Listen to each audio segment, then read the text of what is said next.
അനധികൃത കുടിയേറ്റങ്ങളോട് വിട്ടുവീഴ്ചയില്ലെന്ന് പ്രഖ്യാപിച്ചാണ് Donald Trump അധികാരത്തിലെത്തിയത്.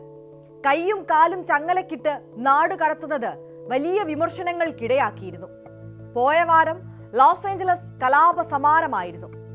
American പ്രസിഡന്റായി Donald Trump അധികാരത്തിലെത്തിയ ശേഷം നടന്ന ഏറ്റവും ശക്തമായ ആഭ്യന്തര പ്രതിഷേധം. ലോസ് ഏഞ്ചലസിൽ രാഷ്ട്ര താൽപര്യത്തിനപ്പുറം രാഷ്ട്രീയ താൽപര്യം ട്രംപിനുണ്ടായിരുന്നു. പ്രതിഷേധക്കാരെ നേരിടാൻ ഡൊണാൾഡ് ട്രംപ് കാണിച്ച തിടുക്കവും സ്വീകരിച്ച നടപടികളും പല സംശയങ്ങൾക്കും വഴിവെക്കുന്നുണ്ട്.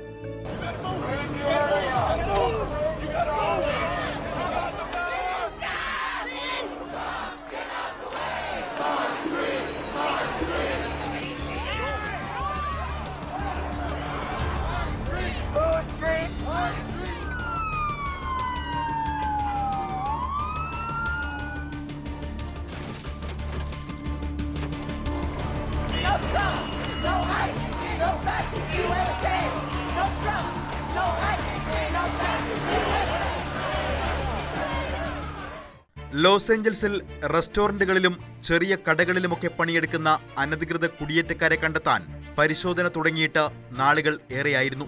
ഇമിഗ്രേഷൻ ആൻഡ് കസ്റ്റംസ് എൻഫോഴ്സ്മെന്റ് ഓഫീസർമാരുടെ നേതൃത്വത്തിലാണ് പരിശോധന. ഒരു ദിവസം 100-ലധികം അനധികൃത കുടിയേറ്റക്കാരെ പിടികൂടിയ ദിവസങ്ങൾ വരെയുണ്ട്. പ്രതിദിനം 3000 അനധികൃത കുടിയേറ്റക്കാരെ പിടികൂടണമെന്നാണ് വൈറ്റ് ഹൌസിൽ നിന്നുള്ള നിർദ്ദേശം. പരിശോധനകൾ വ്യാപകമായതോടെ പ്രതിഷേധത്തിന്റെ തീവ്രതയും വർദ്ധിച്ചു. ലോസ് ഏഞ്ചൽസ് നഗരത്തിലെ മെട്രോപൊളിറ്റൻ ഡിറ്റൻഷൻ സെന്ററിൽ നിന്ന് ആരംഭിച്ച പ്രതിഷേധം തെരുവിലേക്ക് നീണ്ടു. കുടിയേറ്റക്കാർ സംഘടിച്ച പ്രതിഷേധം വ്യാപിപ്പിച്ചു. വാഹനങ്ങൾ കത്തിച്ചു, കല്ലേറ് നടത്തി. ഭരണകൂടത്തിന് 100-ലധികം വഴികളിൽ ഗതാഗതം നിരോധിക്കേണ്ടി വന്നു. 40 ലക്ഷത്തോളം പേർ താമസിക്കുന്ന നഗരം കലുഷിതമായി. ആയിരക്കണക്കിന് പേരാണ് അറസ്റ്റിലായത്. കാലിഫോർണിയയോട് ട്രംപിന് കലിപ്പാണ്. അതിന് കാരണം മറ്റൊന്നുമല്ല, ഡെമോക്രാറ്റുകളുടെ തട്ടകം എന്നത് തന്നെ.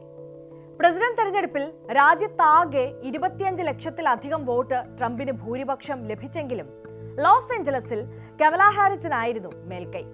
ഡെമോക്രാറ്റുകൾക്ക് കാൽച്ചുവട്ടിൽ നിന്ന് കാലിഫോർണിയ ഒലിച്ചു പോയാൽ പാർട്ടിയുടെ അടിത്തറ ഇളകും. ലോസ് ഏഞ്ചൽസിനെ മോചിപ്പിക്കുമെന്നാണ് ട്രംപിന്റെ പ്രഖ്യാപനം. ഇത് അനധികൃത കുടിയേറ്റക്കാരിൽ നിന്ന് തന്നെയാണോ എന്നാണ് രാഷ്ട്രീയ ചർച്ചകൾ. ഡെമോക്രാറ്റുകൾക്ക് ശക്തമായ വേരോട്ടമുള്ള മണ്ണാണ് കാലിഫോർണിയ. കമലാ ഹാരിസിന്റെയും നാൻസി പെലോസിയുടെയുമൊക്കെ തട്ടകം. ഡെമോക്രാറ്റുകൾക്ക് പിരിവ് നൽകുന്ന അതിസമ്പന്നരിൽ ഏറെയും താമസിക്കുന്നത് ഇവിടെയാണ്.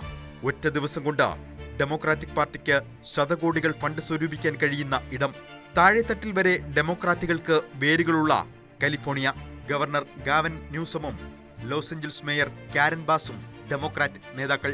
ഗവർണറുടെയും മേയറുടെയും എതിർപ്പുകൾ വകവയ്ക്കാതെയാണ് പ്രതിഷേധക്കാരെ നേരിടാൻ ഡൊണാൾഡ് ട്രംപ് നാഷണൽ ഗാർഡുകളെയും സഹായിക്കാൻ മറൈനുകളെയും ഇറക്കിയത്. ലോസ് ഏഞ്ചൽസ് പോലീസിന് നേരിടാൻ കഴിയുമായിരുന്ന കലാപം നിയന്ത്രിക്കാൻ ട്രംപ് എന്തിന് നാഷണൽ ഗാർഡുകളെയും മറൈനുകളെയും രംഗത്തിറക്കി? ഇതാണ് ചോദ്യം.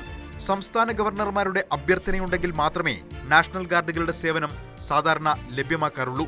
1965 ശേഷം ആദ്യമായാണ് സംസ്ഥാനം ഭരിക്കുന്ന ഗവർണറുടെ അഭ്യർത്ഥനയില്ലാതെ പ്രാദേശിക പ്രതിഷേധം നേരിടാൻ നാഷണൽ ഗാർഡുകളെ ഇറക്കുന്നത്.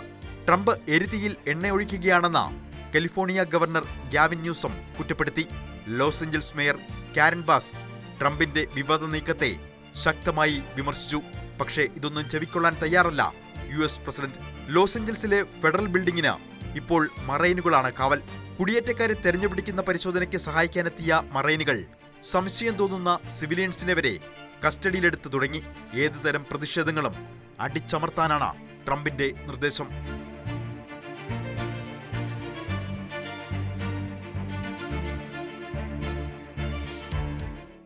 ട്രംപിന്റെ ലക്ഷ്യം ഒരു വെടിക്ക് 2 പക്ഷിയോ? അനധികൃത കുടിയേറ്റക്കാർക്കൊപ്പം ഡെമോക്രാറ്റുകളുടെ സ്വന്തം സംസ്ഥാനവും.